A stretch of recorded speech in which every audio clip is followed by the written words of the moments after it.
लो भाई बब्बन, बन गई तस्वीर। जरा देखकर बताओ कैसी बनी है। अरे भाई मोहन, मेरी सलाह मानो तो तुम रहने ही दो। एक पेंटर बनना तुम्हारे बस की बात नहीं है। हाँ, तुमने सही कहा। मुझे भी कुछ ऐसा लगता है। खैर, आज शाम की गाड़ी से मैं शहर वापस जा रहा हूँ। कुछ जरूरी काम आ गया है। शहर से वापस आने के बाद तुमसे मिलता हूँ। मोहन अपने घर के दरवाजे पर ताला लगा देता है और वहां से चला जाता है। फिर उसी रात अचानक तेज हवाएं चलने लगती हैं। चारों तरफ डरावना माहौल बन जाता है। तभी मोहन की बनाई हुई पेंटिंग की वो औरत एक खतरनाक चुड़ैल में बदल जाती है और पेंटिंग से बाहर आ जाती है।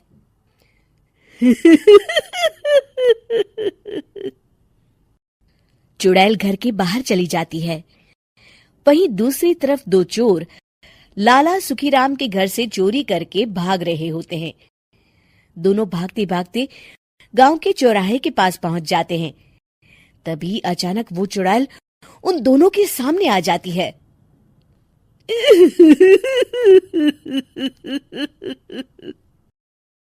अरे मर गया रे! ये चुड़ैल कहाँ से आ गई? अरे मैंने तो तुझसे पहले ही कहा था कि आज अमावस्या की रात है। आज हमें चोरी नहीं करनी चाहिए। हाँ भाई बिल्ला, तुमने बिल्कुल सही कहा। जरा इसके दाल तो देखो, कितने बड़े हैं। चुड़ैल उन दोनों की तरफ बढ़ती है।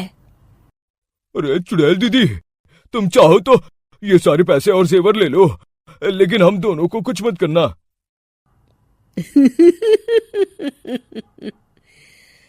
पैसे और जेवर के लालच में तुम इंसान बिकते हो, हम चुड़ैल नहीं। तभी चुड़ैल उन दोनों चोरों को पुतले बना देती है।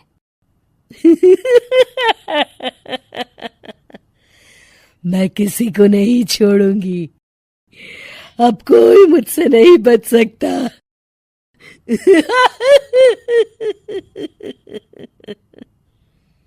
चुड़ैल अपने अगले शिकार की खोज में वहां से चली जाती है। गांव की दूसरी ओर जाने पर चुड़ैल को हरिया, बिरजू और बब्बन दिखाई देते हैं। आज संडे है, आज कपिल शर्मा शो देखने का दिन है। जोर से बोलो। आज संडे है। मैंने नहीं सुना। आज संडे है, आज कपिल शर्मा देखने का दिन है। हाँ, ये हुई ना बात। अरे ये कपिल शर्मा कौन है जो ये लोग उसे देखने के लिए इतने उतावले हुए जा रहे हैं? खैर, मुझे क्या, मैं अभी इन दोनों को मजा चखाती हूँ। चुड़ैल तेजी से उड़कर उन तीनों के सामने आकर खड़ी हो जाती है।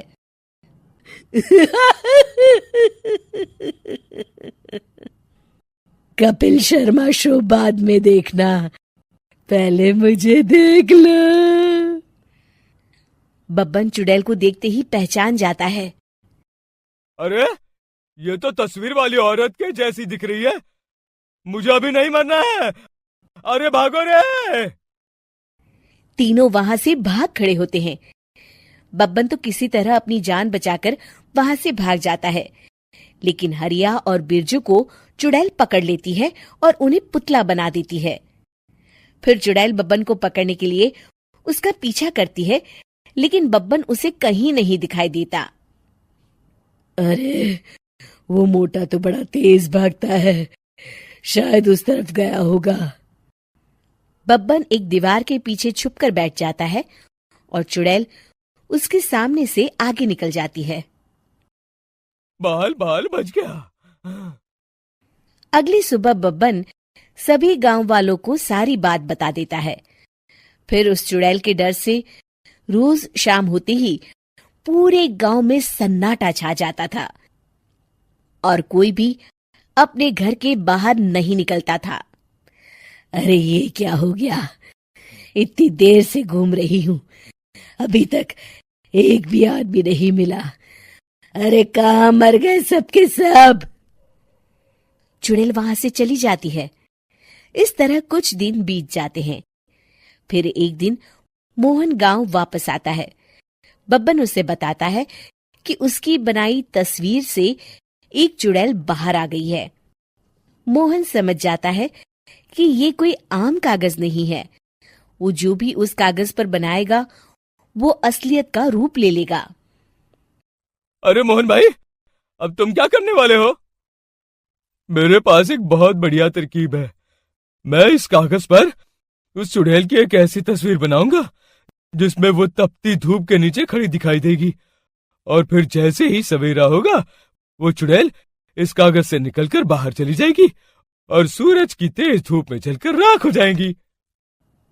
मोहन बिल्कुल वैसे ही तस्वीर बना देता है और जैसे ही सवेरा होता है वो चुड़ैल कागज से निकलकर बाहर धूप में चली जाती है और सूरज की गर्मी बर्दाश्त नहीं कर पाती और जलकर राख हो जाती है।